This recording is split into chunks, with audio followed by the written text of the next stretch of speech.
Welcome to the Nightbird Radio Podcast. I'm Timothy Saylor, and I'm going to be your host this evening as we sound out the subconscious, navigate the nocturnal, and explore the farthest reaches of our experience. Coming at you from the back of an 86 Dodge Ram van on the rolling foothills of the Blue Ridge Mountains in the Great Forest, deep in the heart of the Kali Yuga. This is radio for the hauntological turn. This episode of the Nightbird Radio Podcast was brought to you by me. If you'd like to support the show and hear your name or a cryptic message in lieu of your name read at the top of the next episode, head to nightbirdpodcast.com and navigate to the Support the Show page. And remember to subscribe to this show wherever you listen to your podcasts and give me a 5-star rating. That helps a lot. I'm also on Instagram at Nightbird Podcast, on YouTube at Nightbird Podcast, on Mastodon at Tim Saylor at Numinauts.club, and on Telegram at t.me/NightbirdRadio. And welcome back, Nightbirds. It's great to have you back, and it's great to be back. This week I was joined by George Matthews. George is a filmmaker, rapper, and artist. We talked conspiriology, David Icke, spiritual truths couched in conspiracy myths, the algorithm as demiurge, the fall, gnostic Sophia, the Silmarillion, the nature of Christ, war on earth as it is in heaven, the cosmic impact of personal awakening, the greatest trick the demiurge ever pulled, and the story of Nicholas Deak. We talked about video games, the relationship between games and divination, what it means when being black-bagged by the government is the same as being abducted by aliens, and so much more. But without further introduction, let's get to the conversation. George Matthews, welcome to the Nightbird Radio Podcast. How are you doing? Thank you so much for having me, Tim. I'm doing great. Smoking a little bit of weed here, ready to, have my consciousness expanded and maybe expand another consciousness. Sounds great. Kind. So, yeah, man, do your thing. Well, before we hit record, so I had to quickly hit record because we were hitting a lot of good topics. But right before we hit record, we were talking about the idea of conspiriology. Can you go over that real quick again? So conspiriology is a sort of loosely defined or emerging term or field of study or like subgenre or sub-practice within philosophy. It's based around the Deleuzian idea of schizology, which is this idea that capitalism literally like makes you schizophrenic in a way. And so sort of just entertaining these ideas and seeing if they turn into a system. So conspiriology is doing that same thing with conspiracy theories. And, right before we started recording, I was talking about David Icke and the whole, reptilian Anunnaki, like larger sort of mythos, I guess you could call it. And how when I started digging into that stuff, it was like, I don't know if I literally believe that the power elite are, reptiles or reptilian hybrids or things like that. But when you start digging into the specifics of what Icke was writing about in the 90s and stuff, there's a lot of it. And, you got to discount this is sort of classic conspiracy theory shit. Eventually, it takes a left turn that you sort of have to discount. But this basic idea that to me, like having $1 billion turns you into a fucking reptile, like that, I think there is a deep spiritual truth to, and there's these things and these feelings that you can't quite put words to or put a voice to. And I think that some of the less plausible conspiracy theory stuff still has a lot of value as a lens or a system through which you can make sense of an otherwise insane and senseless world. Well put. Yeah, I one of the things I was immediately struck by when you were talking about that was I always had this idea of like, we actually never stopped. Um, we have this idea that in our modern society, in our civilized society, we don't practice human sacrifice or cannibalism, but we actually just do it in such an efficient way that the host is not killed.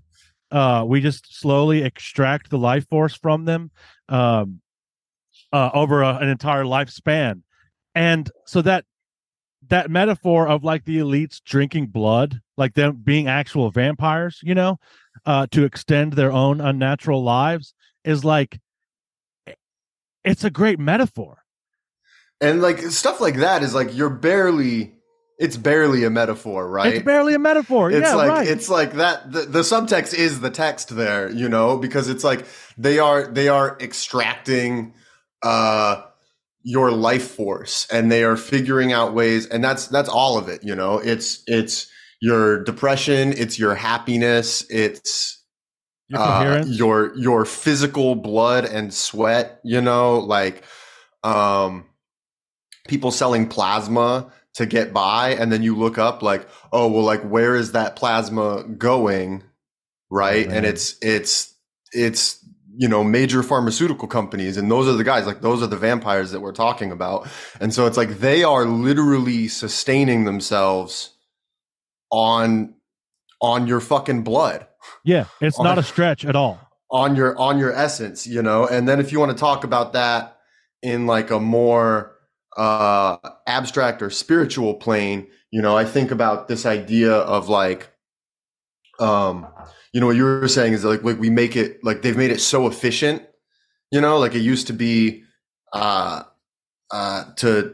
go sort of into abstract metaphor space. It used to be that like, you had a temple, and at the top of that temple, you'd take a guy and you'd cut his throat, and the blood would spill onto the altar, and that would satisfy the gods, and then it goes underground. So now instead of doing it in the public temple, you're doing it in the basement of a mansion, right? But now with the internet, it's like you can do that all the time. And I think about this idea of, so I'm actually about to cross my metaphors here in a way that maybe edit it out and then bring it back in a way where it makes a little bit more sense. But I think of this of the internet and the algorithm as like almost in a gnostic sense. Nice. I love it.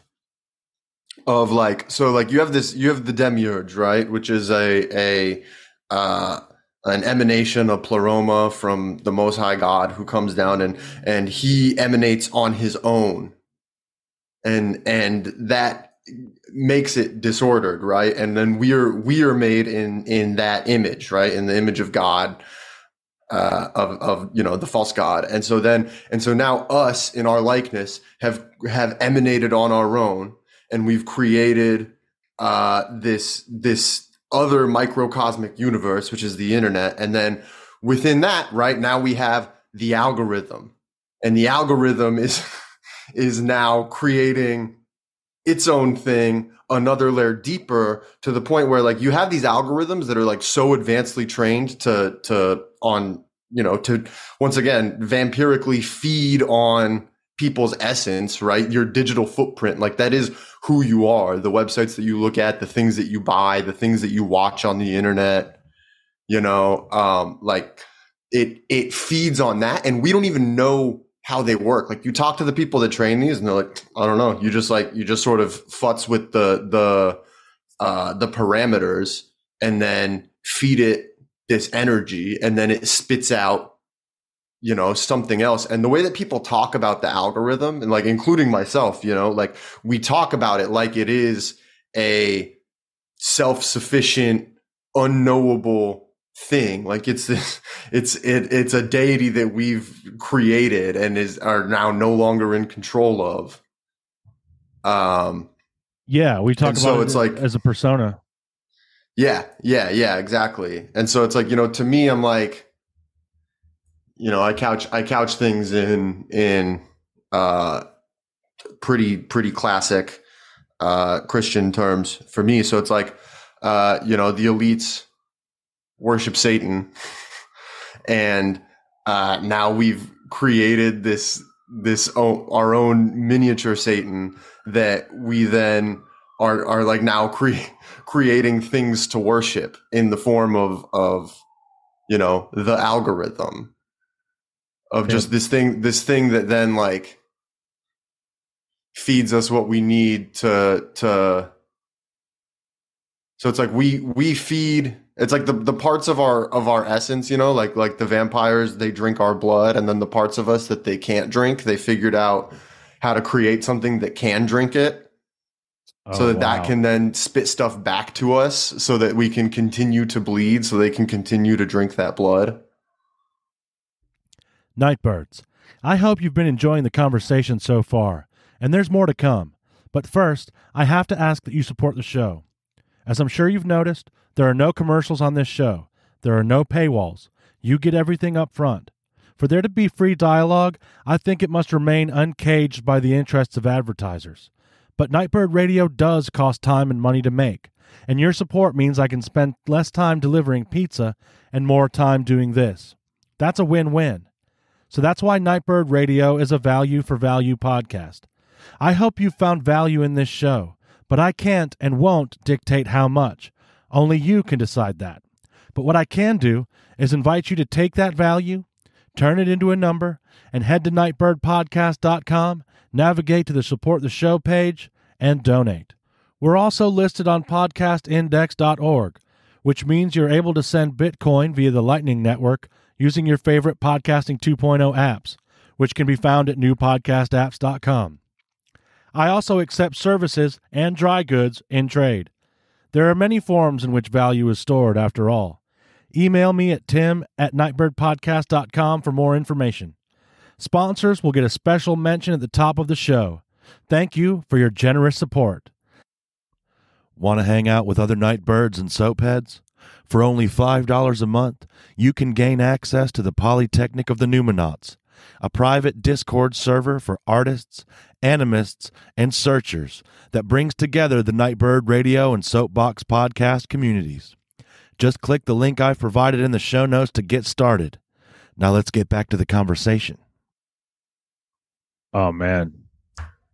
That's some good shit right there. I mean, it's terrible, but it's very much so. Like, and you're talking right up my alley, man. I think about this with definitely with algorithms, but also with these like AI generators that everyone's using right now, man. These like AI art generators and stuff. I see that as like so the art generator or the chat GPT, like the answers that it's going to spit out to me are like the sugar that draws the fly into the pitcher plant. So I'm getting this like short-term reward for inputting data into this, and I don't know if it's actually a real AI yet or if it will become one once it's convince us to build it in this reality, basically. Yeah, I think about that shit too, because we're like, there was that one Google engineer, I guess ex-Google engineer, who was like, we made a real AI, and then everyone sort of laughed him out of the room. And I think that, like, I don't know if he was right about it being a thinking machine that thinks in the way that we do, but if you think about, like, you ever read like The Mote in God's Eye? That sounds really familiar. Science fiction book about these like huge clouds of gas that are sentient, but sentient in a way that we, and I mean like huge, like some like galaxy sized, right? That are sentient in a way that we can't comprehend. And I think that like those, like the AI generators and the advanced algorithms and all those things, like I think that it is a sort of, they are the aliens. Yeah. Like they are. That's alien contact. That is contact with intelligences from outside of whatever this is. Yeah, and like the way that we position that shit as, like these, because like you think about it, like, I don't know, man, it's math, right? Like that's ultimately all these things are, is like math. And there's this sort of classic um like stoned or on mushrooms philosophical thing that we've all gone down of like, is math created or discovered, right? Like those are like basic like rules and stuff. So it's like, I think about that, like if these things are just math, then there is a possibility that it's like this is something that we are like it's an entity that we have discovered. You know, there's a great unproduced podcast by or unproduced screenplay called Atopiary by Shane Carruth, who did like Primer Yeah. and Upstream Color, and has uh you know, there's he seemingly went off the deep end, and I guess sort of can't, just like went out of his way to cancel himself. We don't call that out. Anyway, this unproduced screenplay is about an alien race who transmit themselves via just like abstract datum into Earth, and then a group of obsessives compile that datum into data that is then used, or those datum into data that is then used to create these schematics to build these machines that then become self-replicating. Wow. And so it just starts as you know, you start noticing synchronicities between like positions between the stars and the ways that things are on a certain type of seashell. Or it starts with this guy who's trying to figure out how, no matter how he tries to fudge the math for a civic project of like a dispatch for first responders, based on where all the car accidents happen in the city. And no matter how he tries to fudge the data to make his bosses happy, it always comes back to this same point in the city, the same intersection. So he keeps going to that intersection. He's like, what the fuck is going on? And there's just all these little things that lead him to this group of people that have already discovered this thing that he's learning about, you know? And so then those guys start to build these machines, and the machines can build themselves. And somehow that technology gets in the hands of a group of kids. And the way that it ends is by fast forward, or like it pulls out, zooms out of Earth and goes across the universe, and you just see planet after planet after planet that are just completely consumed by these machines, you know, sort of like von Neumann machines, but the idea that this is sort of already there, you know, and these algorithms, those in a way feel like the same thing. It's, you know, we've discovered this, and whether or not it'll end up physically manifesting itself, I could not tell you, you know, but I wouldn't be surprised if, you know, 10, 20 million years down the line, like these sort of mathematical proofs have created something. I think it's already happening. It's already been happening for a while. I think that's what this thing that we call civilization is. Like, that's how empire came into this world. Because that reminds me of like the Enochian stuff, right? And angels, and this idea, you know, when you look into the book of Enoch, that the angels taught the daughters of humans how to work with metallurgy and astrology and all these things. Mm-hmm. It's like, so I feel like there has always been this interplay between human and spirit that's led to, and evolution is the word I want to use, but maybe not quite that, but you know, it is our evolution as a species. Like, there are certain technologies that I think have changed us forever, like speech, or like the written word, or the ability to work with metals. That, you know, you can see these overarching changes in like our biological being, you know, like we almost are symbiotic with these tools.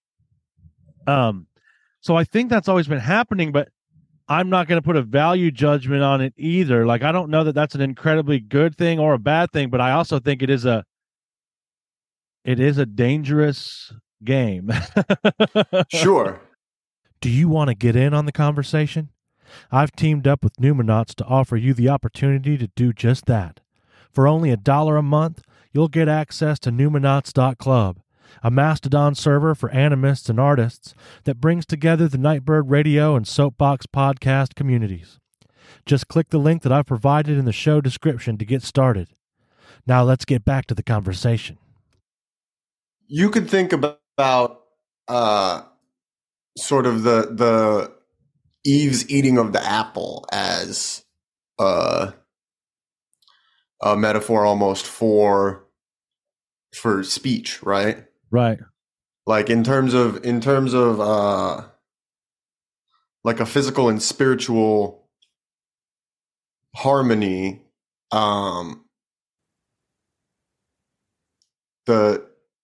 that's sort of the undoing of it. And you think about like there's other things too. Like you'd see like I don't when I say that humanity is like an invasive species, I don't want that to be taken in like like a Thomas Ligotti like hyper pessimistic way, like Agent Smith at the end of the first Matrix when he's doing, right. I can smell them. Like I don't mean it like that, but I think that there are like these little things that happen and shift around that create a sort of disorder. And I think that, for humanity, that's been largely pretty successful, like you were saying, speech, agriculture, metallurgy, and then with those things, the development of like class systems but also, art and advanced thought and like some very beautiful stuff. Yeah. But it's like, did like the fundamental thing behind those? I don't know. Like there's a, I wish I could remember her name. There's this, woman that used to make, really great noise music in Denver. And one of her songs, she would just scream over and over again, art is Sophia, art is Sophia, art is Sophia. And I think that there's, like if you want to take the Gnostic approach to that, I think that that's like the thing. So it's like, I wonder if the creation of art and if all those beautiful things, like if would that sort of expression even be necessary? Yeah, well, it's that idea that Sophia, in order to know herself and in order to, so you going back to what you were talking about, emanating without your consort, Sophia's desire for knowing led to the creation of the demiurge and the archons and this world, which, in the Gnostic sense is seen as like not a particularly good idea. But at the same time, it is that dissonant. It's like the it always makes me think of the Silmarillion, man, and like the dissonance of Melkor. Like the dissonance that he brought into the music of the Ainur was used by Iluvatar to make an even more beautiful song. And right.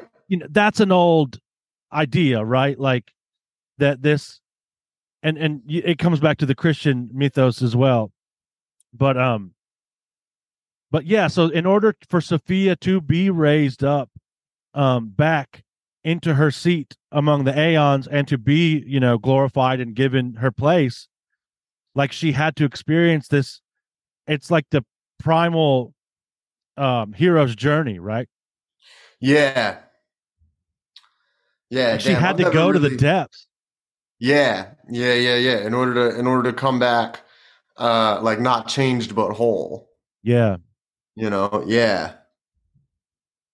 Well, I really like that.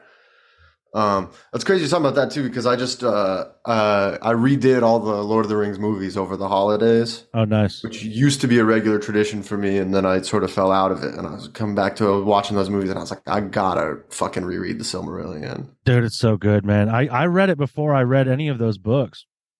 It was Oh the first wow. one I read, and so like I had all that good like backstory when I read them, and it made them like I don't know, it enhanced it for me. Like a lot of people aren't into it, but damn, I love that book. Yeah, I mean, for me, I read it in high school when I read all the Tolkien stuff, Yeah, me too. and like really, I'm not gonna lie, I mostly pretended to fuck with it. Yeah, It was a bit, but now, like, so many years later, I've read Beowulf a couple of times, like a few different translations. I've nice. read Yeah, I like two love different Beowulf. translations of the Eddas, Great you stuff. know, the Song of Roland and all that stuff. And I think that coming back to the Silmarillion, which is like, with the Silmarillion, he's more or less trying to do that. He's Like, doing Gnosticism, and like I don't know that he knows he's doing that, but he is. Like, it's that thing where like that the gnosis is there because you have Melkor as like pretty much the driving force behind the creation of what is Middle Earth. Like yeah, by his trying to fuck shit up, that's how it comes about. yeah, no, definitely. That's like, I don't know, it's crazy too, because he was like a devout Catholic, right? Right, right. And for him, like the Lord of the Rings was never meant to be a Catholic allegory beyond the fact that it uses what he considers to be like Catholic moral values. Yeah, Um, but you know, uh you see that you see like that the Gnostic strain I think is really strong in Tolkien, but there's also like a pretty, I think, significant Gnostic strain in like the Narnia books. ooh, yeah. And with the ways that like uh and that to me is that's obviously intended to be a Catholic allegory. Um but you like these ideas of um like you have like the this true world is occulted, or that like this world has been abandoned or in some other way calamitized, and like you could view both Lord of the Rings and uh most of Narnia, he jumps around in time a fair bit there as like almost post-apocalyptic stories, Yeah, totally, totally. I you love that. know Yeah. um I think we're living in a post-apocalyptic story now, by the way. But yeah, that's what I was going to say, is that I think that when you think about I have to let me get the numbers down here real yeah, quick, yeah, yeah. but 2 million years or so ago, right, is when the earliest homogeneous species came onto this earth, and like that's such a blip, Yeah. that you could see that like, or I guess like the time since the written word is such a blip on the overall tract of humanity that you could sort of view, and like, I don't know, you could view like the creation of empire as apocalypse, right? Absolutely, man. And that 100%. I everything think else that's what it is. is. Because I think that there was a long time, and especially if you like, this is what Christianity is really great for. And dude, when I was able to come back to Christianity, because I said fuck that shit for a long time, and like Oh, went me too. went to a lot of other places and ended up coming back to it from a different, fresh angle. Mm-hmm.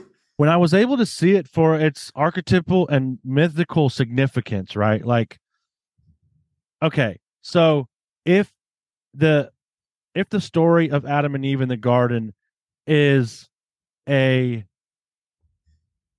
is itself an allegory, is itself a myth that's describing something that might have happened over thousands of years or something.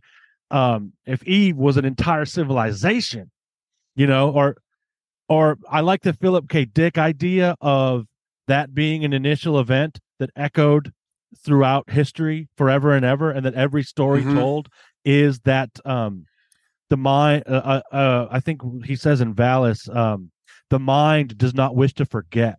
It's like this. Um, and I think I'm going on a tangent now, but I think in his Valis cosmology, it was like this initial. um experience of loss, like one of the divine syzygy died or was lost somehow, and that all of all of reality has just been echoing that. Anyway, so when but damn, where were we when I was? Oh yeah, the Adam and Eve thing. So I think that there was, in the Bible, it's like a matter of days or something, or it doesn't tell the time that Adam and Eve are in the garden, man. But I think that that may describe like these thousands of years where we were living in good, right relation with the earth, where we, and that's not to say that there was never any violence or to romanticize um anything really. You know what I mean? But like, Yeah. it's not to say that it was like necessarily even idyllic, but we I think that there was a long time where and I find this through ancestor work is but anyway, I'm going far off field right No, now. go far off. I've just seen it, man, where like if you go far back enough with your ancestors, you find these ancestors that are like, dude, they're angelic. They're like, and maybe it's just a matter of how much time they were revered for, but it's almost like there's this depth of time at which we were living right and we are no longer living right. Right. And that term of like right is sort of like, I know exactly what you're talking about, because it's like this idea that like there was a time in which um like prayer was not needed, right? Because we were in constant communion Yes. with God, and like when you think about like what that means and like what that looks like, and you look at uh like the I guess like the way that I can extrapolate that is through like looking at the lifestyles of some of the most holy saints, right? Yeah.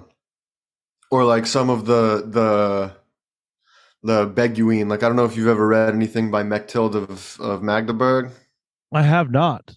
The Divine Light That Flows from the Godhead is a book of like early romantic prose poems and like courtly dialogues between different aspects of the spiritual self that she wrote. It's really fucking cool. But like, she says that she lived constantly with God and around God and with God in her.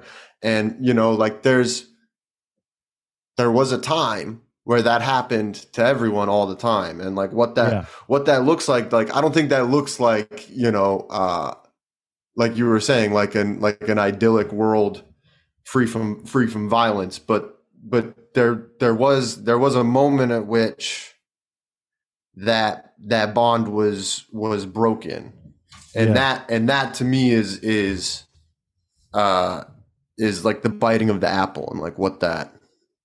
Man, I like that a lot. I'm gonna have to read that because I think that that's like I was having this conversation with Mo actually.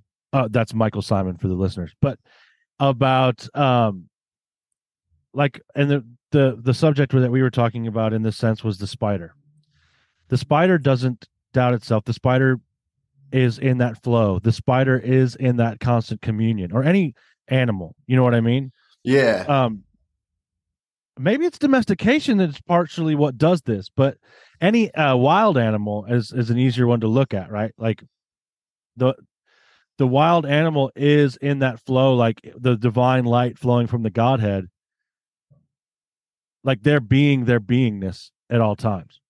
Yeah, there's actually something really interesting about that with in regards to the question of like, do dogs go to heaven, which is like, I think like will my pets go to heaven is a question that a lot of like the Pope has been asked that many times in like sort of like semi-fluff interviews, right? Because it's an interesting thing and it's something that a lot of like children want to know. And like right now, the official Catholic line on that is that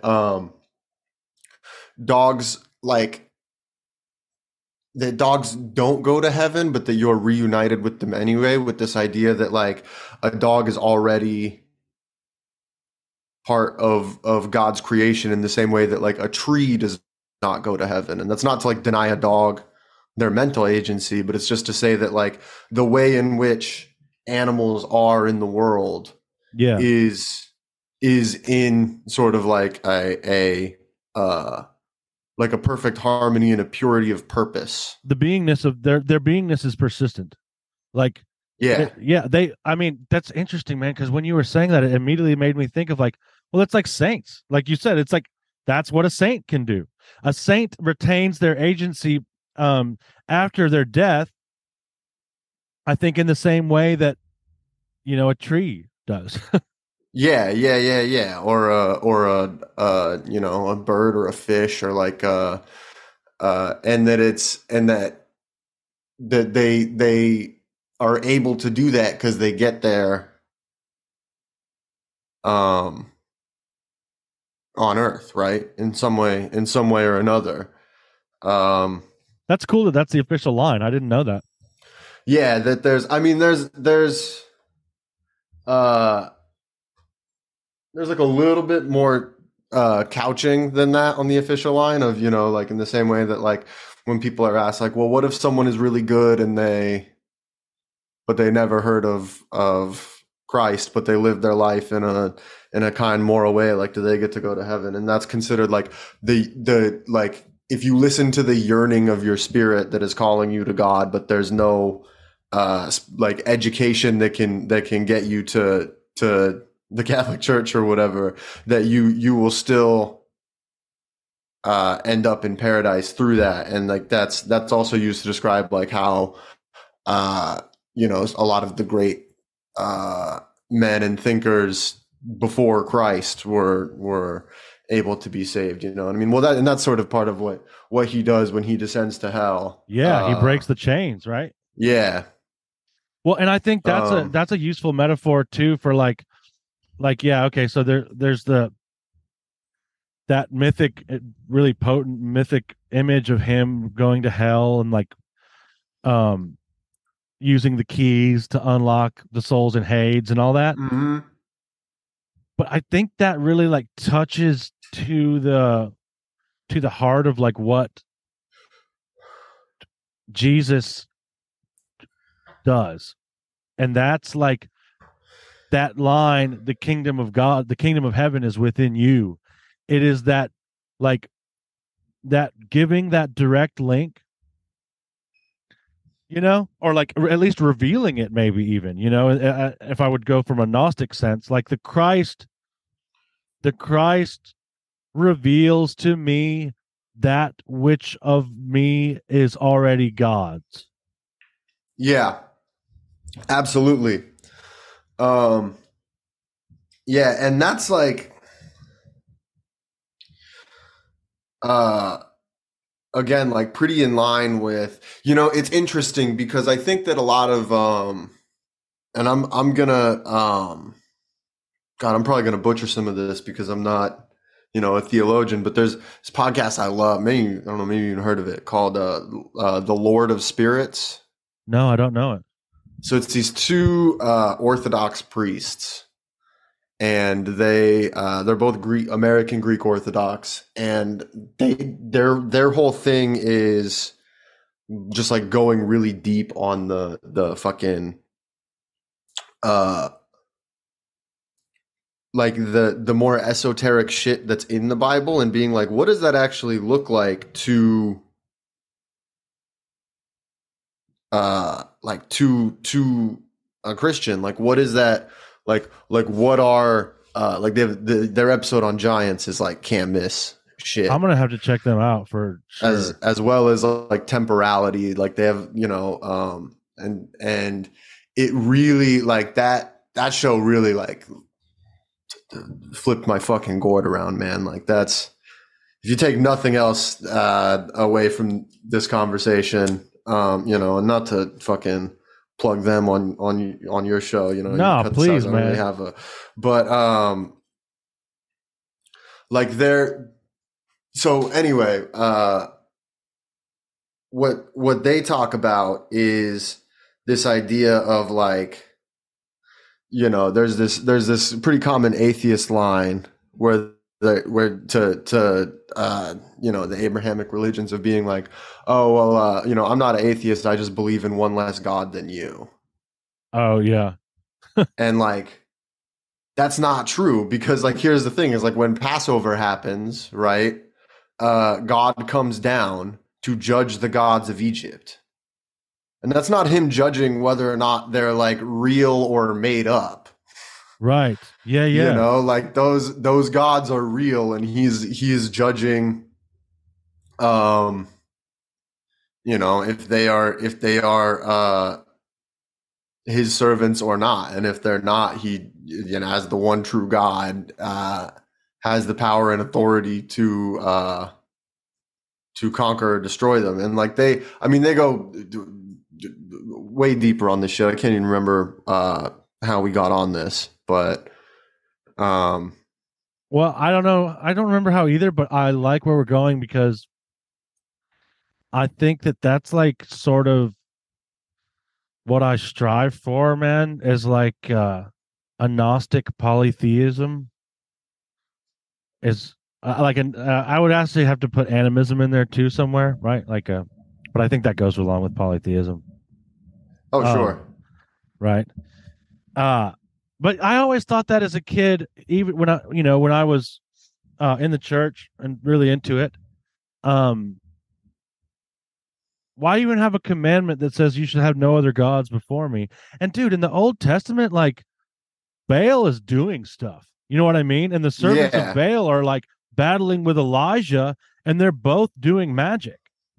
Yeah, well, that's the other thing that really blew my fucking mind is like when you think about early civilizations going to war with each other, right? And how Yeah. important their spiritual beliefs were to them. So it's like to them, like your god of your city or whatever is like is your god of your city, and when you conquer all other cities around you, right? Your God is also conquering all those other gods. Those two battles are the same battle, and the battle on the earth between the soldiers is determined by the victory of the battle of the God there, Oh man. right? And so the thing about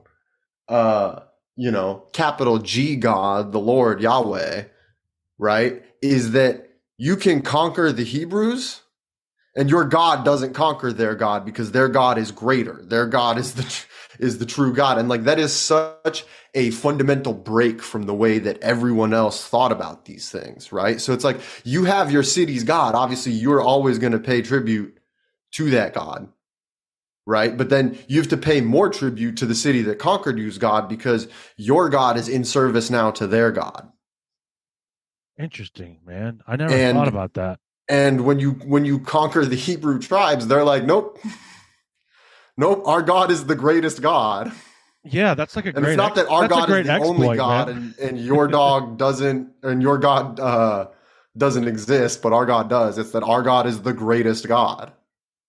And then it's like, and the thing is like according to that same sense of cosmology, right? Um,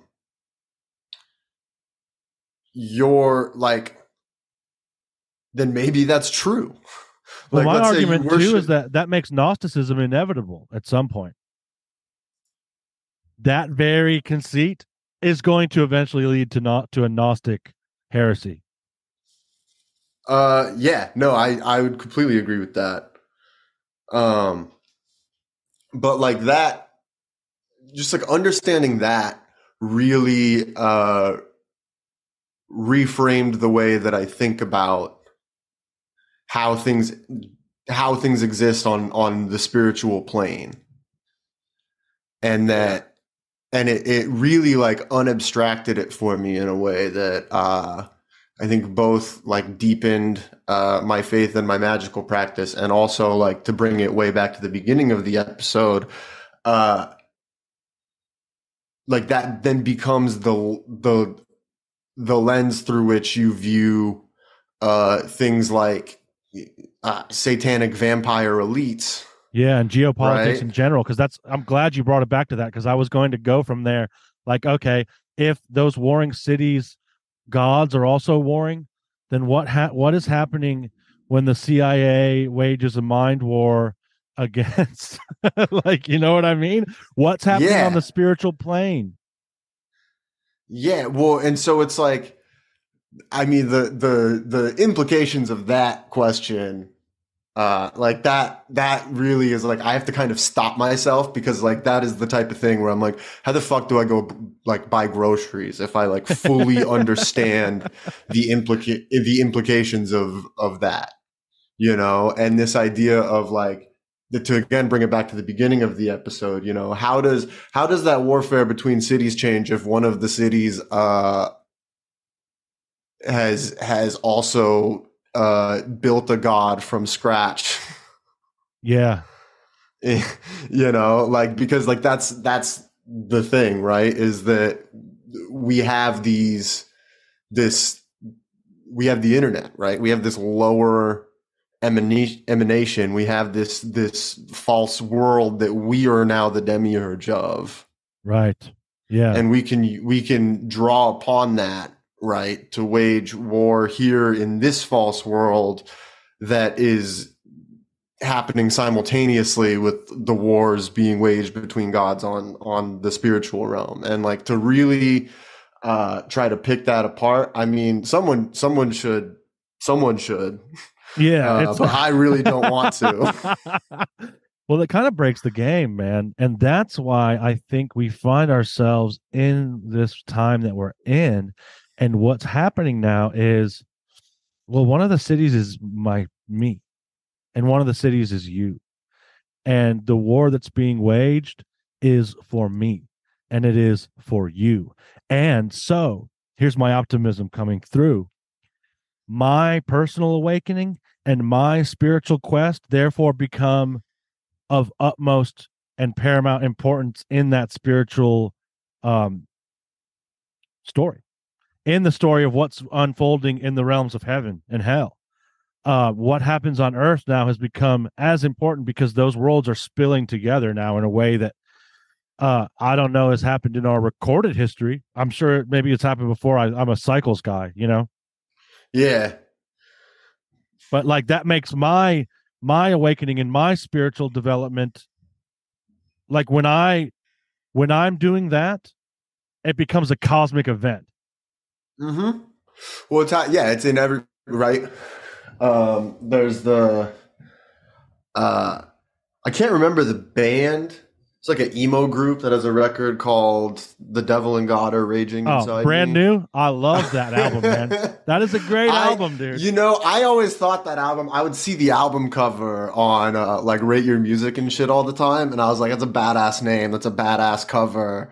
And I would always like, I'll listen to it one day, and I finally listened to it, and I was like, "What the fuck is this?" Yeah, man. Because I don't know what I was expecting. It but I was like, important to me when I was having my break with Christianity initially, man. But I'm sure, but and just like that idea of like the devil and God are raging inside me, right? yeah, Like the battle between the forces of God and the forces of Satan, right? Like that's the most important battle that could ever exist, right? And pretty much every sect of Christianity teaches that battle is quite literally happening inside of you. yeah. There's a verse that says, "The kingdom of heaven suffers violence, and violent men take hold of it." And there's also a verse that says, "The kingdom of heaven is within you." And both of Mm-hmm. those things were said by Jesus. And so if you combine them, that's what you're saying. Yeah, yeah, yeah.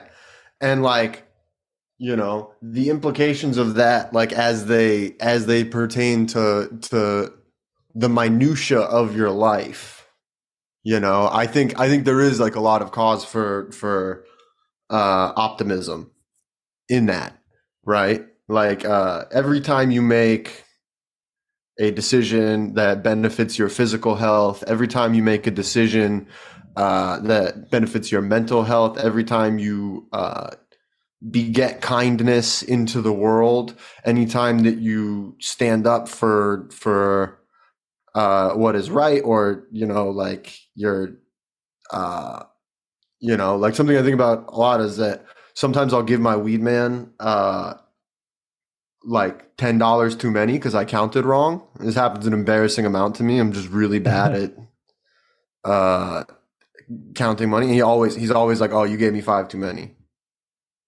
And it's like I'd probably never notice, but he does it every time I accidentally do it, or every time he's like, "Oh, actually, like this one is cheaper." That's just like that's part of that battle winning, right? Yeah, authenticity. Every time you choose not to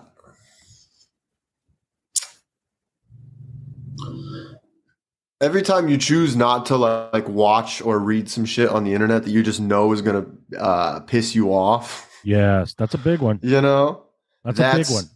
That's like that is God winning within you, and every time God wins within you, and God wins everywhere above, because those two cities are battling.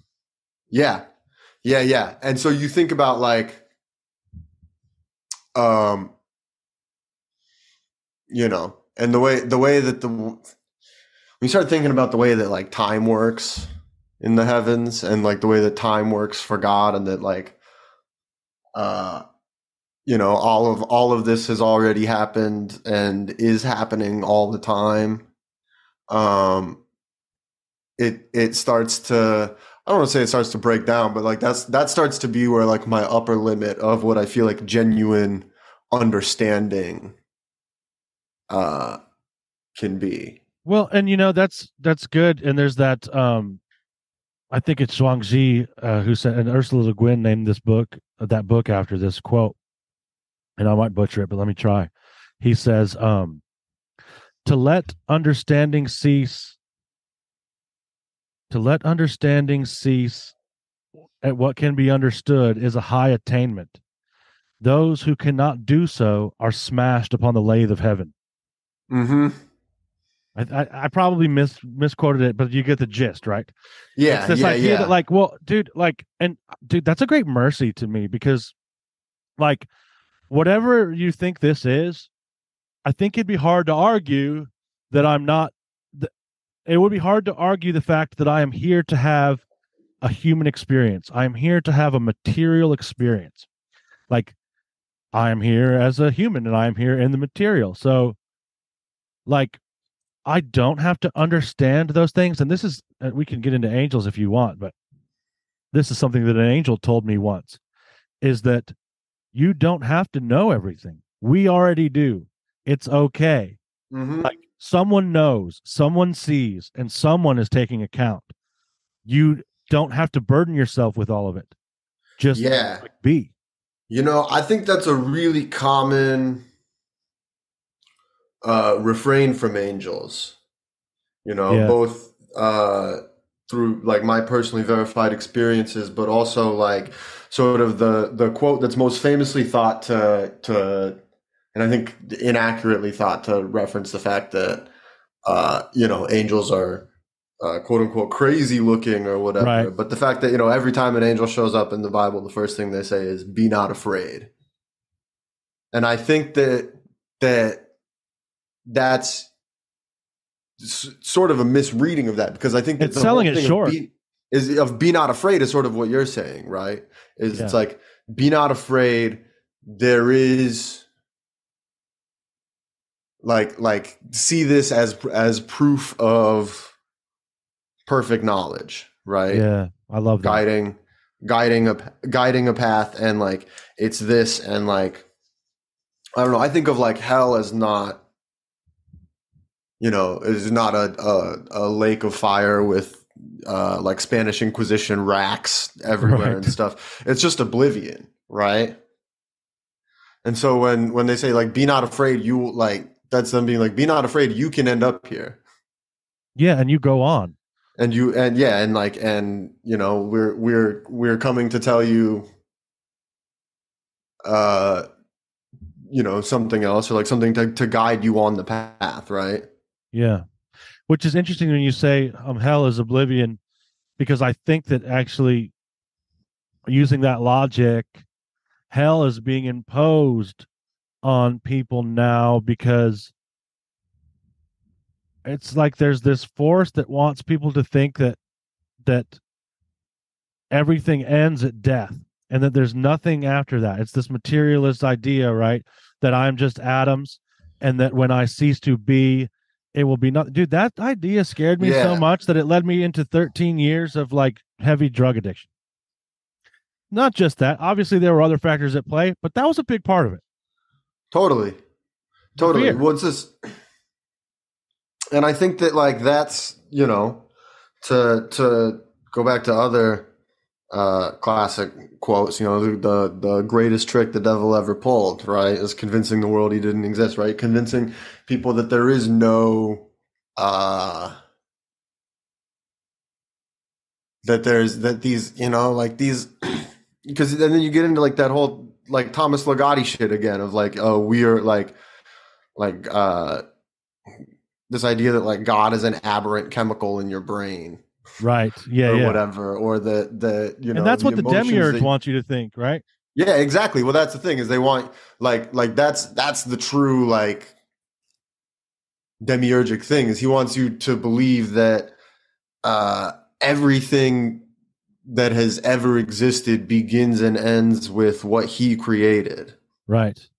And that anytime you feel otherwise, that is easily explainable within the parameters of, and it's like I'm not saying like don't trust science, but I think that like everyone has a couple of moments in their life where something like genuinely supernatural happens, or where you feel like even just like feeling incredibly strongly about like a sunset or something, and there's uh, and to say to someone to that feeling is just like a product of chemical reactions or whatever, and then to act as though those chemical reactions are somehow distinct from like the foundation, like from your soul, or that your soul does not exist, and that these are all just chemical reactions and mathematical proofs. I feel like that. I don't know. Maybe I'm biased here, but I just can't believe that anyone who's had those experiences in their life really, in their deepest core mind, believes that. Right. And I don't think so either. Um, that's the thing that I do trust is experience. Um, I trust experience. Now, trusting what someone else told me, I'm gonna have to lean on that a little bit. You know what I mean? But Mm-hmm. my experience, to me, that's the fundamental building block of reality, is experience. And I can't go wrong as long as I share my experience. Once I start getting into stuff I've never done or never had any experience with, that's when I can start to fuck up a little bit, you know. Yeah. Oh, sure. And so I don't know where I was going with that, but yeah, I agree with you. Yeah, I think most people down deep know that there is something, but that's why I think the cognitive dissonance is so strong. Um, there, I think that's even more disorienting, really, because people know deep down that their loved ones are present even after they've died. People feel that shit. It's like telling someone that their dog doesn't have a soul. It's like going back to that thing, right? Like, Yeah. well, your dog is a person. Like, wherever your dog ends up, like, to tell me my dog isn't a person is just crazy talk. Like, I can see it. Yeah. Yeah. Yeah. You know, it's like, yeah, someone wearing a suit coming into my house to tell me like how I'm supposed to be. Yeah. To Like, tell you fuck you, what you dude. saw was swamp gas. Yeah. Yeah, man. Reflection of Venus. Okay, so this is a good spot where I'm going to ask you this question. I always try to ask this question, and I'm interested to hear your answer, man. George, what were you afraid of as a child? Um, Two big things I was afraid of as a kid. One was one sort of a two-parter, right? Which is to say, getting abducted by aliens and or getting black bagged by the government. Word, man. And Those to are me, very like those were so the thing, and it's not that I was always like uh always like on some shit like that, but that when I was like, I think I must have been like 7 years old, 8 years old. Uh, I watched that movie Cube. Are you familiar with Oh this? yeah. Oh yeah. Yep. The so that movie scared me worse than I've ever been scared by any book, any movie, anything ever for the rest of my fucking life. It's That terrifying, was man. it. That was the one. These people wake up in a cube, and there's sort of like lip service, and you watch the sequels, and the sequel, like to this day I can't get through Cube. I've seen Cube 2, Hypercube, and Cube 0 a bunch of times, Hell but that yeah. original one, there's just like, so that sparks honestly like a PTSD response in me, like a real fight or flight. But so as a Word. result of that, it's like my child brain was able to put together like, okay, this thing was created by men, right? Because you have like the architect in the cube, so it's not like this isn't supernatural and it's not space aliens. This is this thing, right? And then the other thing too is that like the only people that have that kind of money or access is the government. So that means that like there's this possibility that just existed in the back of my head that one day I would fall asleep and I would wake up as part of some experiment fucking program of some kind or another, and no one would ever know where I was, and there would never be any hope for me to be rescued because I would look out of this window and it's just the face of this cube down into infinity. Man, you know And what's like, go ahead, sorry. and so that uh manifested itself as, so it's like that's the cube and that's scary. And then that, you combine that with like History Channel alien abduction documentaries and stuff, and it's a short leap to be like, oh well, I guess that could also happen to me with aliens. Right. So what's fucked up is that I think that we are in the cube. Oh sure, yeah, the cube, another great metaphor through which to view the world, right? But I think like MK Ultra is just like the test run of whatever's going on now, right? Like, um oh yeah, totally. I mean, there's you wonder about like MK Ultra, Project Monarch, the abduction phenomenon, like all of those things as just like these long-term projects that have been happening, and the stuff that comes out about them is like almost always decades and decades old.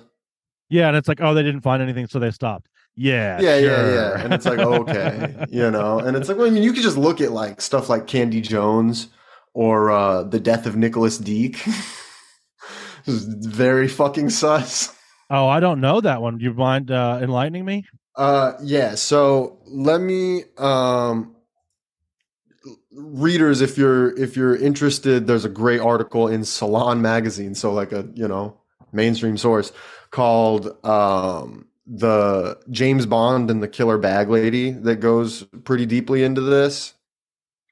But basically there's this guy, he's a financier, Nicholas Deak, who fled Eastern Europe and came to America and became like a pretty successful banker. And the public facing side of his business was they did like currency exchanges in airports and like travelers checks and stuff. So it's like big travel finance back when that was like a major hurdle. That was like where they made a lot of their money. But then off the books, they also did a lot of payroll stuff for the CIA.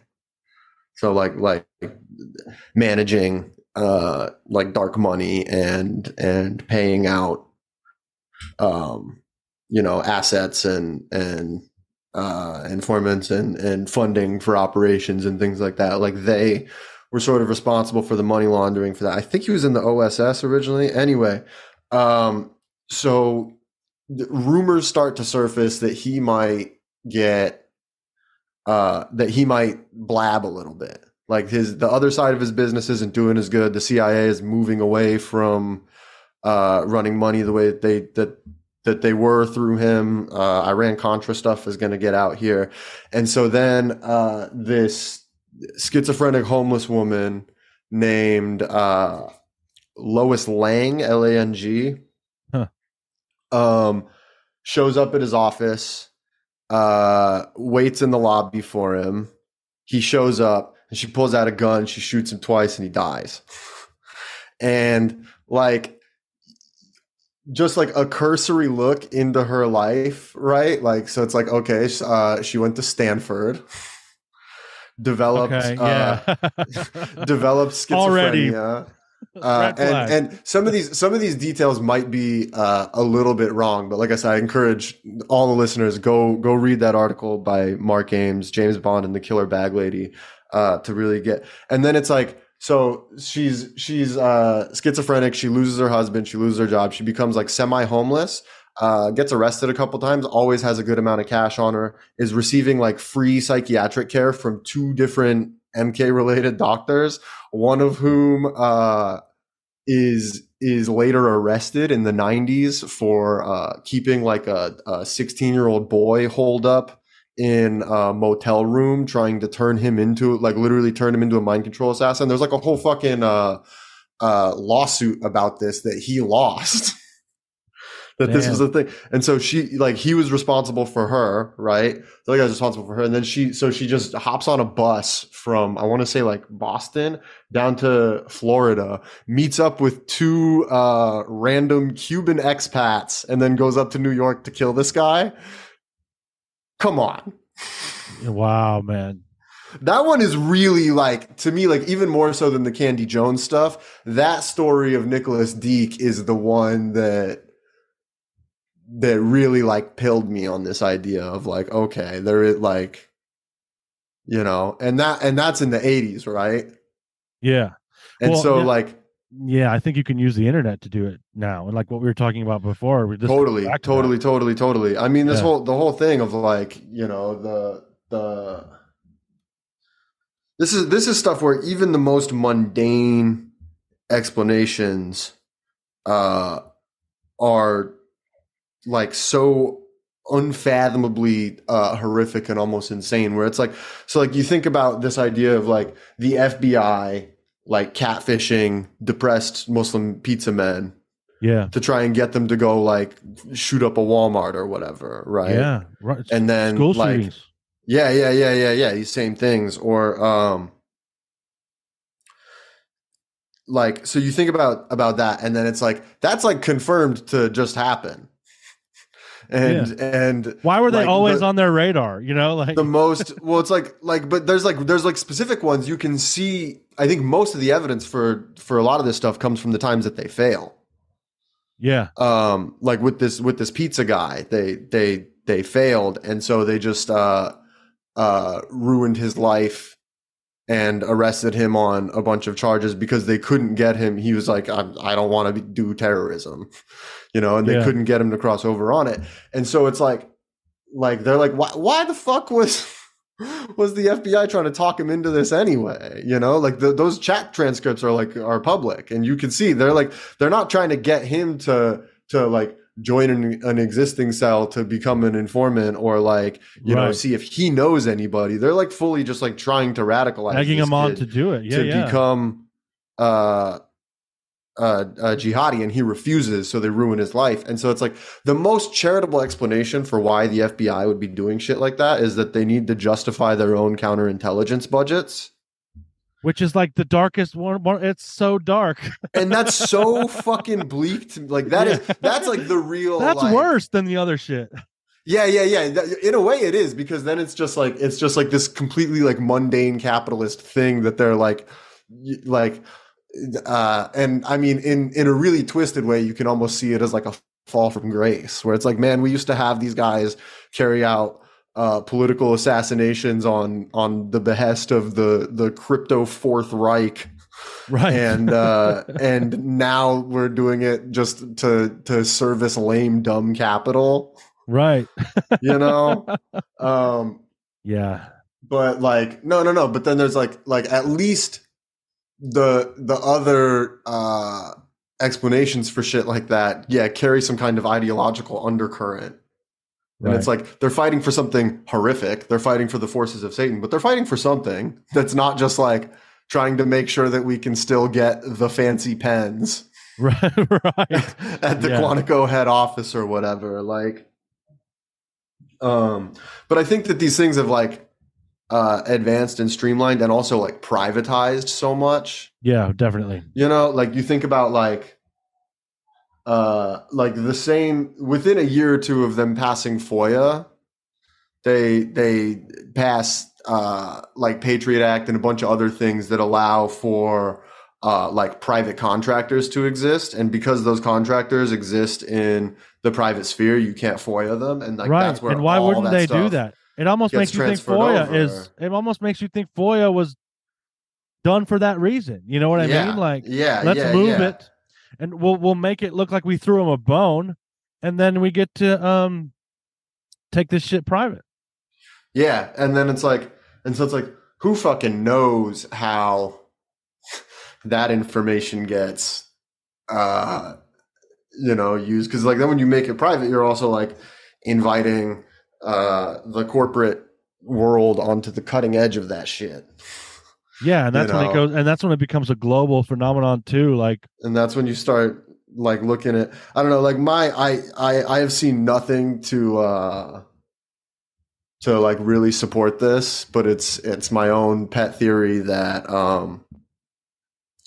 stuff like TikTok and like Fortnite, yeah, and I think shit like that is built off of a like data framework that was first built by MK Ultra, like going private.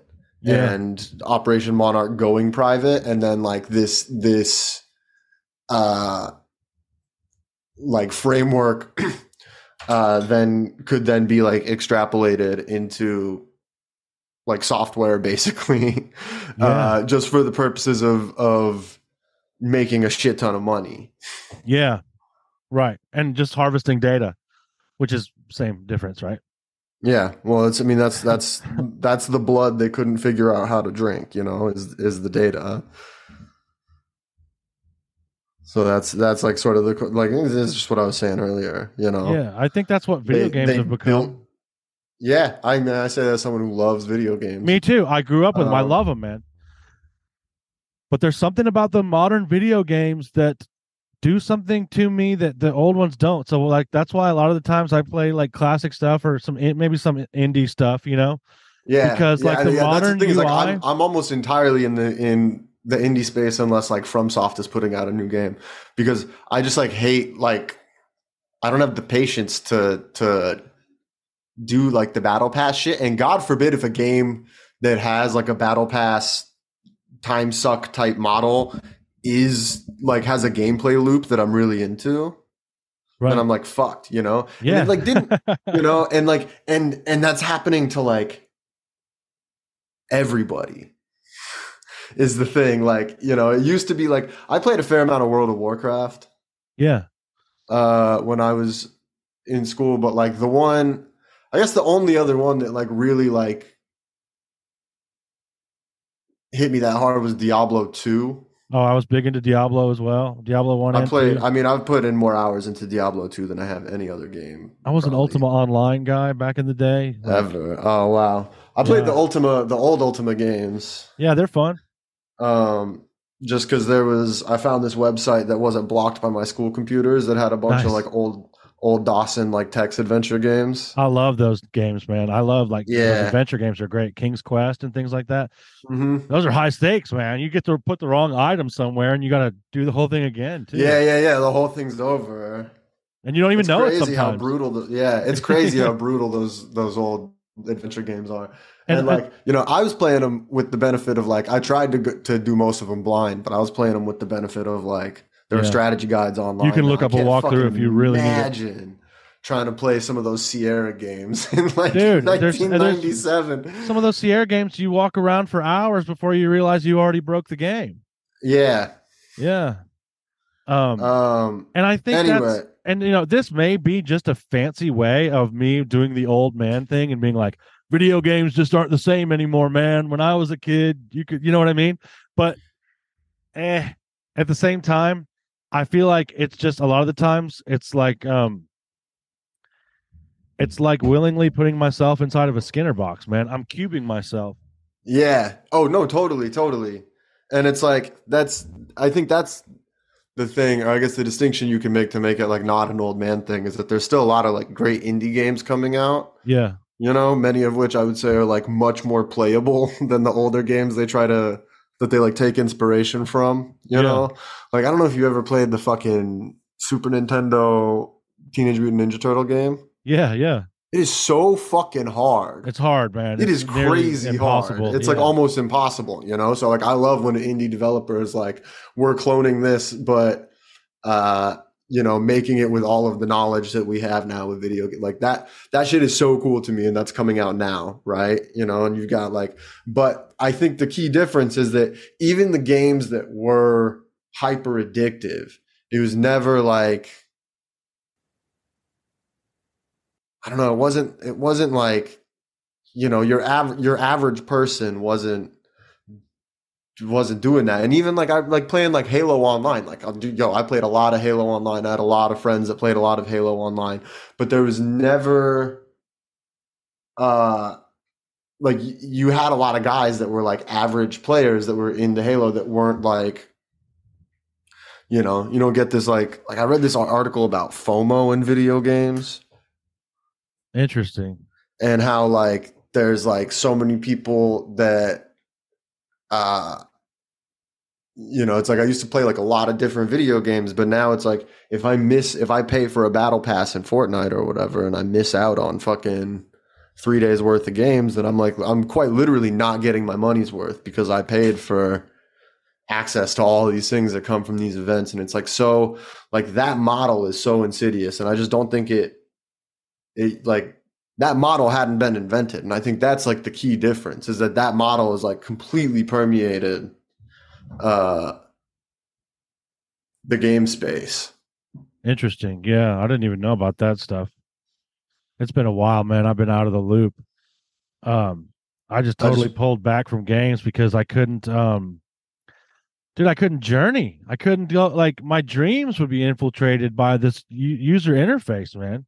Mm-hmm. Yeah, that's real. That's like really real. Yeah.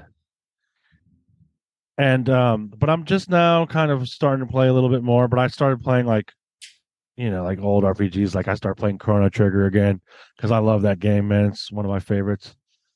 I've never played Chrono Trigger, but I've sank hours and hours into listening to the soundtrack. Dude, the soundtrack is so good. It's so good. There's some really great covers too. Yeah, that and like Donkey Kong Country. Yes, Donkey Kong Country has a great soundtrack. Those are the best. Yeah, yeah. But anyway, yeah, it's like I don't know, and like how mainstream video games have gotten. I think is sort of worth examining. I mean, video games in general. This is sort of I think by necessity gonna have to go beyond the scope of today's episode. But if you ever want to have me back sometime, dude, well, I would love to do that. With to talk about like the metaphysic of games and gaming. So many forms of divination either started as games or became games. Yes. Yeah. Like both tarot and Lenormand both were alternate uses for like a cards meant for a specific game, right?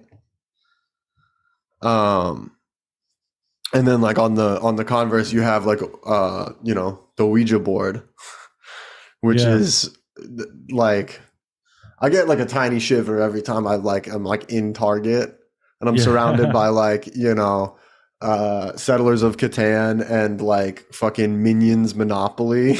And there's just like a very potentially dangerous device just like Yeah. sitting like right there. By Milton But like, Bradley. yeah, yeah, yeah. But there's like a lot of uh I think there's a lot that you can gain by looking at games and Yeah. game mechanics in the way that uh narrative and by extension myth interface with gaming. Yeah. I could easily do like 3 whole hours on that. Dude, let's do it. We'll do that. Yeah, because I'd like to go into that. I wanted to go back to something that your fear. Oh So yeah. so what happens when being black bagged by the government is the same thing as being abducted by aliens? What do you think about that? Well, so that was like when I started like like the book that really cracked it for me is what is it? Prisoner of Illusion by no, is that what it's called? No. Prison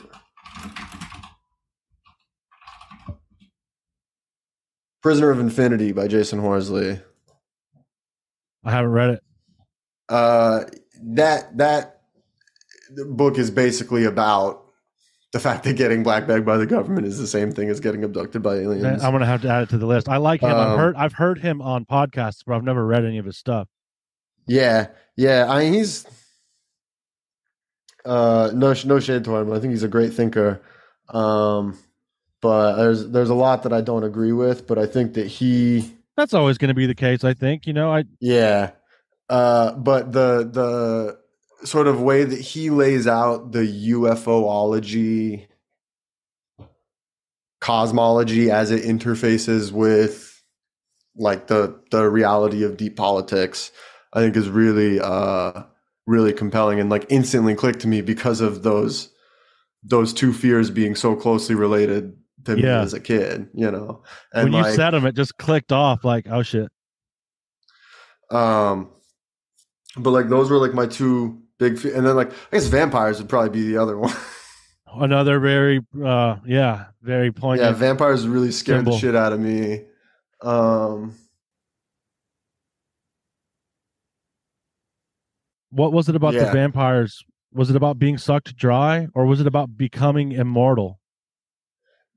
There's something it scary was to me about being immortal, but having no soul. for me it was the I think again it was just like it was a piece of media that I got. You remember like Great Illustrated Classics? No. They're like they're basically like abridged and rewritten classic books made Yeah. accessible to like a 9 or 10 year old kid. Okay. And there's like Yeah, an I illustration know what you're on talking about. I've probably seen some of them, but I just didn't know every the other page. Yeah, I know what you mean. But so I read the one of those for Dracula, Yeah, I was obsessed with and vampires. at the rate that I read about 3/4 of the book on like I had like a 2 hour bus ride home, and they're like really simple books. But then by the time I went to bed, uh, and I couldn't read anymore. It was just a really suspenseful part, and then that just wormed its way into my like that feeling of fear like wormed its way into my head, and I would think all the time about like how would I ever know that someone's a vampire? And that's actually Interesting. the next time that you have Michael Simon on, should have him talk about vampires if he hasn't already. He talked a little bit about like one of his first like memories or spiritual experiences being seeing like a picture of like a haunted vampire's mansion or castle or something like that. Yeah, But I'll have to go deeper with him on that because that was like the first episode of this podcast. Um I will. That's interesting. The idea being that you don't know who is a vampire. That's very like the thing.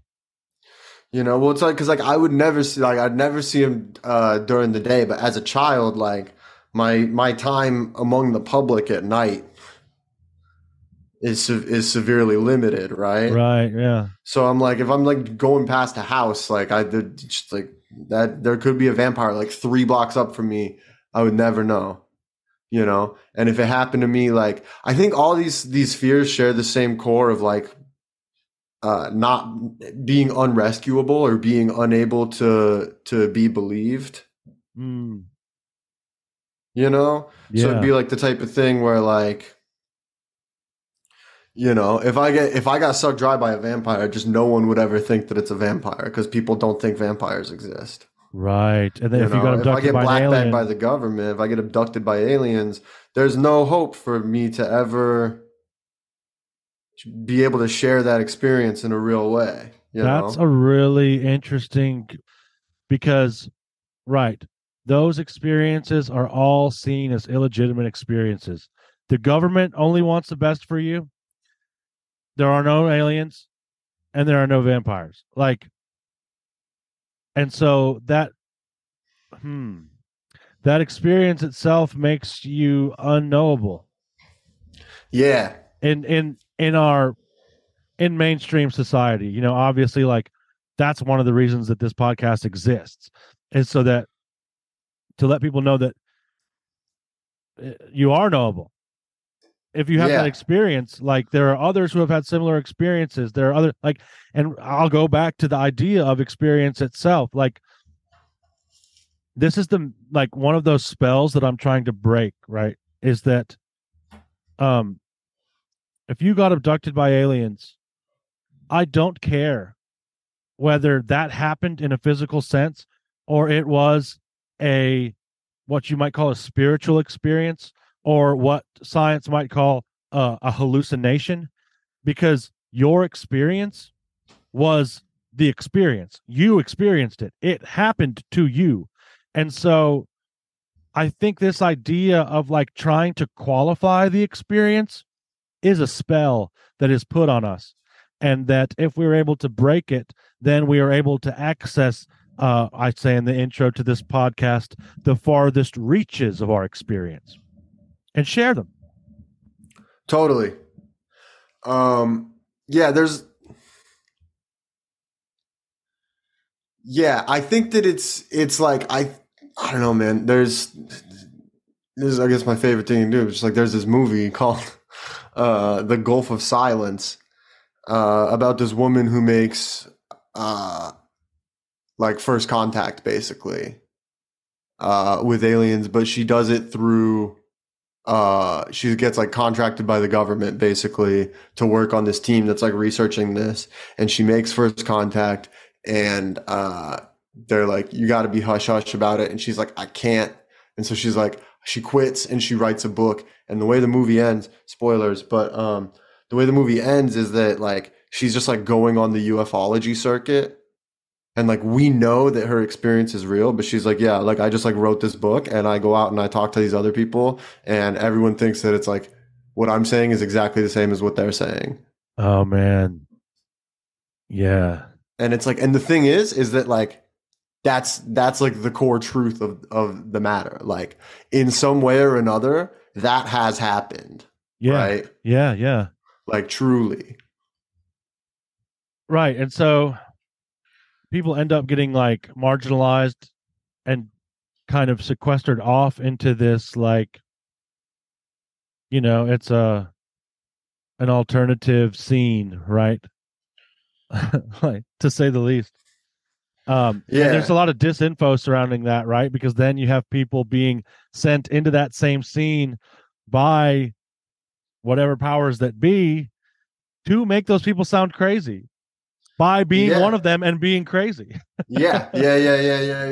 I mean, like that's, you know, it's like, okay, so we've seen that it happens there, you know. I think a lot about things like these like some of the more like governmentally minded conspiracies surrounding like Kurt Cobain's suicide. Yeah, those are interesting. You know, like there's like they're interesting to read, but it's like my my hunch on those is that it's like sort of the same thing, Oh right? yeah. They're sending, like, if they do that with UFOs and ufology, where their whole thing is that they just send people in to either trick people who experience something into believing that it's something else, or to just like flood the market with the most insane, uh like goofy science fiction shit to ensure that, you know, everything else has a coat of dirt on it, Well, that's what right? I Then think like Trump is. there's no way they're not doing that for. Dude, they're doing that in politics. I think 100% that's what Trump is. Because look at it now. There you can't say fake news, deep state, um there's a Oh couple other yeah, ones yeah, yeah, yeah. without So sounding like a Trump guy yeah, yeah, yeah. or gal. It's a total consolidation of that Yeah. stuff. I mean, even just being like,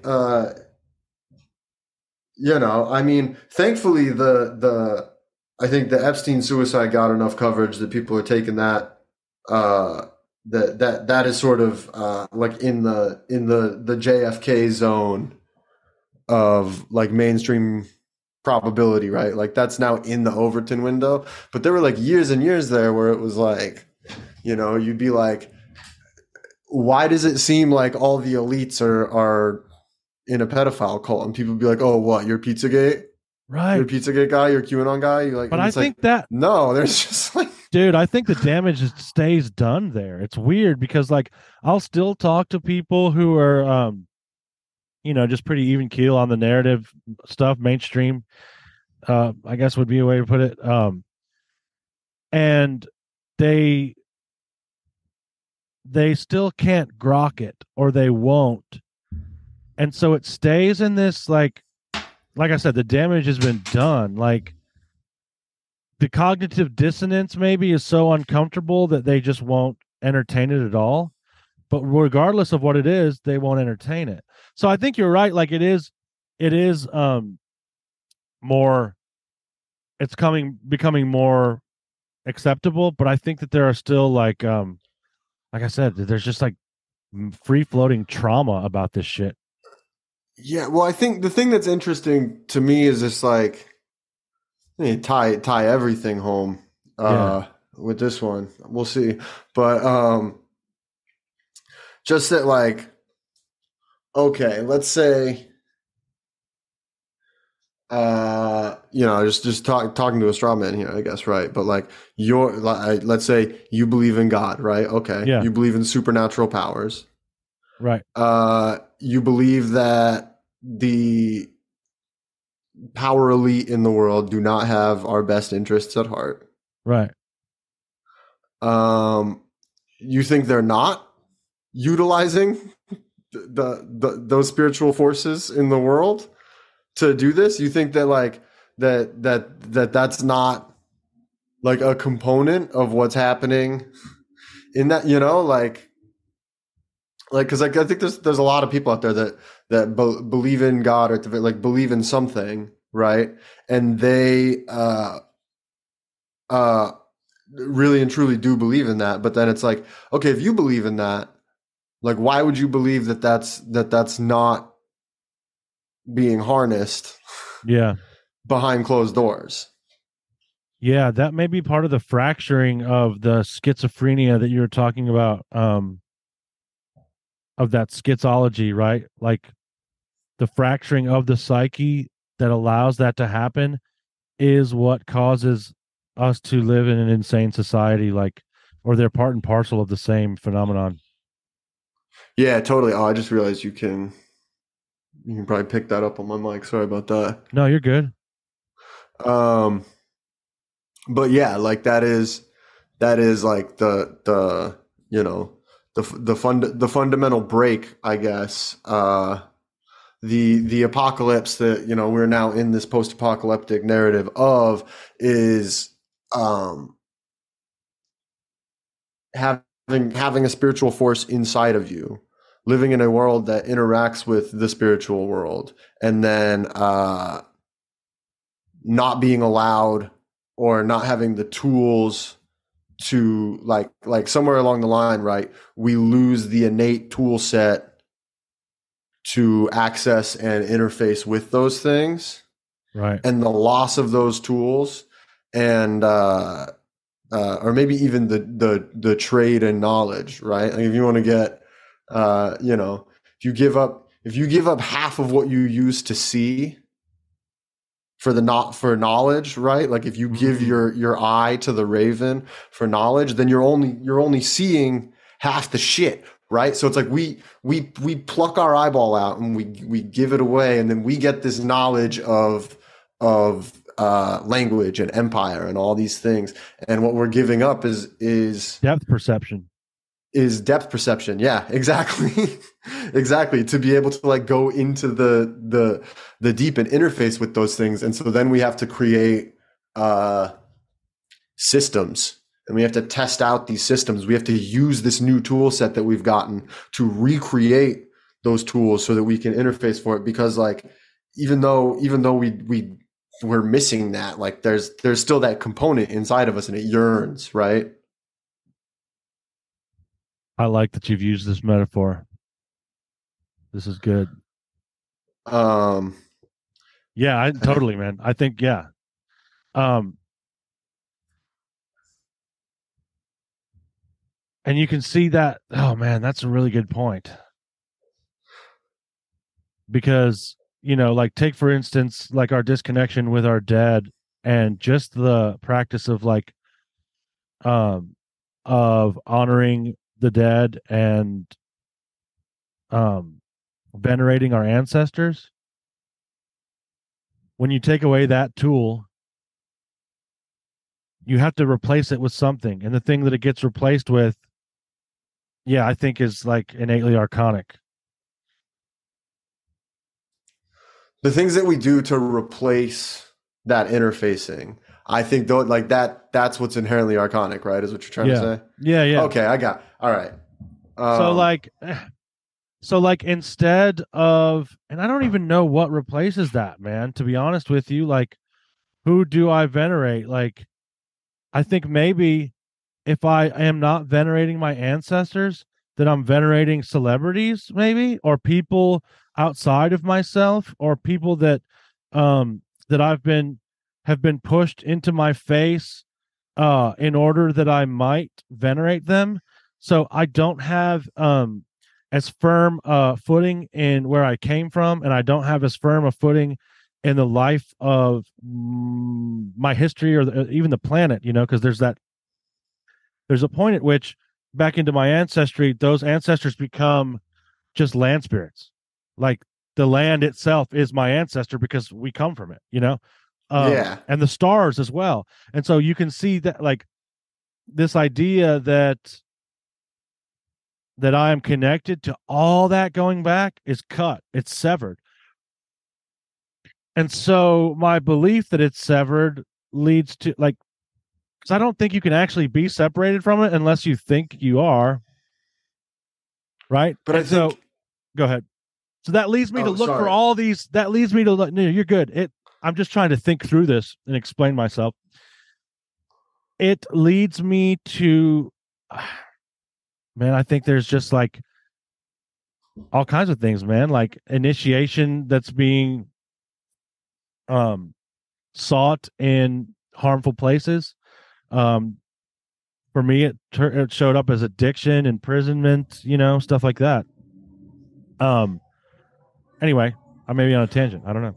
Oh no, you're good. No, well, what I was gonna say is that it's like when you uh, just like more broadly, right? When you lose touch with spiritual practice, then the Yeah. thing that like that you're taught to venerate is basically yourself, Mm, in this idea of like, and like not even your whole self, but like the self, uh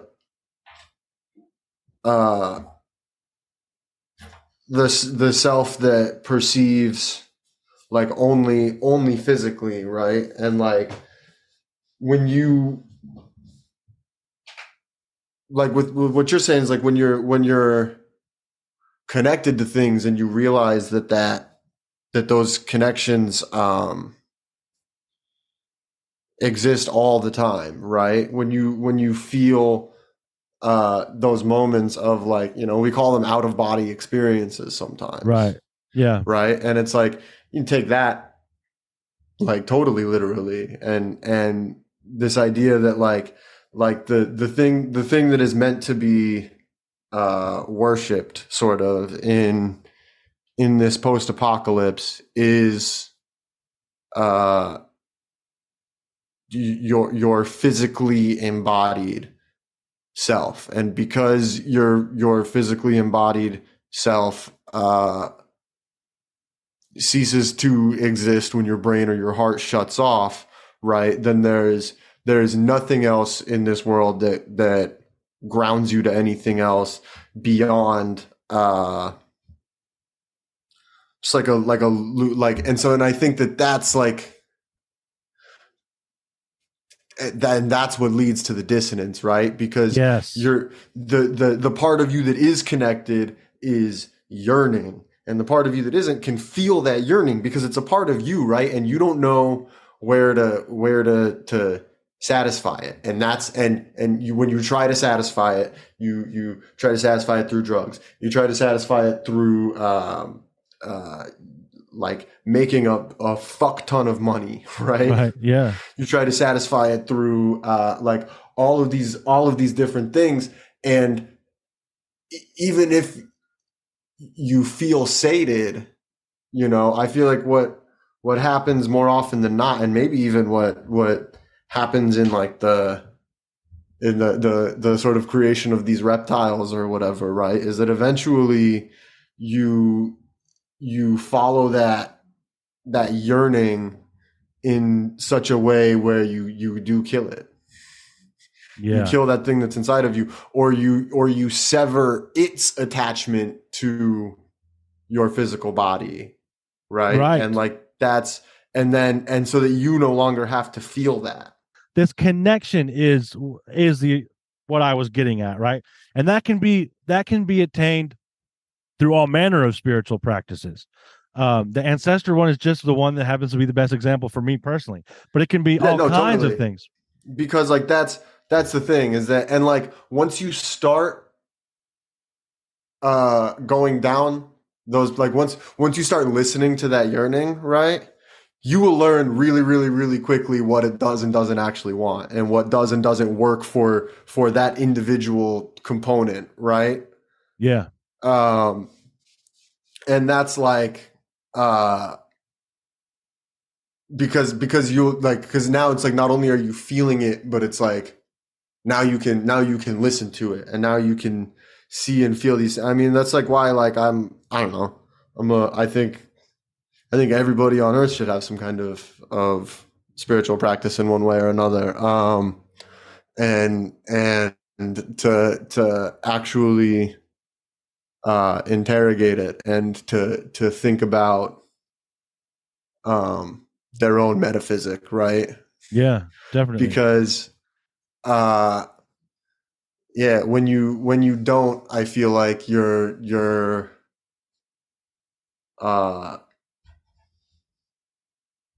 best case scenario, you're cutting yourself off from something positive, and like worst case scenario, you're opening yourself up to like some form or another of demonic possession.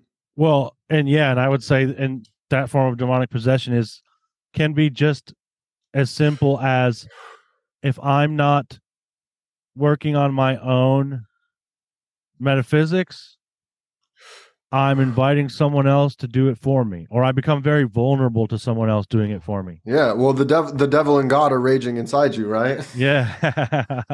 Love that you brought it back to that, man. I've had a great time talking to you. Yeah, this was a lot of fun.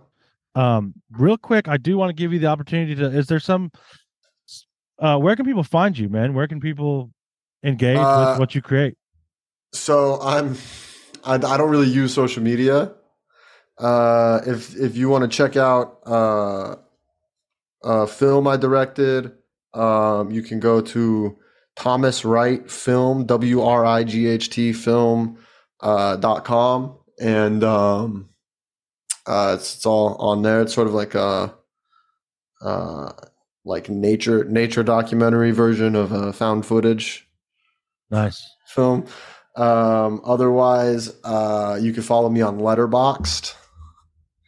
I'm on Letterboxd as. Hang on, just 1 second. Let me pull up my. Oh yeah, so I'm on Letterboxd as J1W_GTPL, or William Gibson's acronym collection. Nice.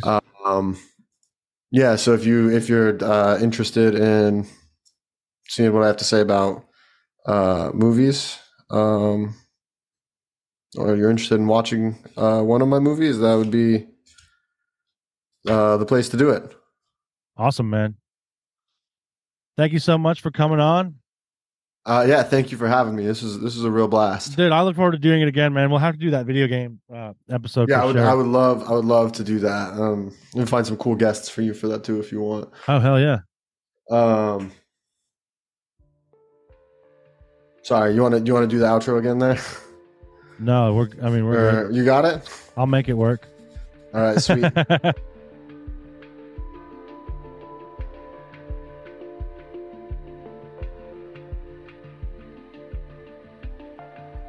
Do you experience weird shit? Do your parents not like to tell their friends about what you do in the woods? Do you make more friends in a graveyard than you do at a party populated by living humans? Do you have interactions with beings that are not strictly considered human? Do other people look at you like you're crazy when you mention talking to trees in casual conversation? If you fist pumped or even just answered yes to any of these questions, you may be a nightbird. So let's sing together.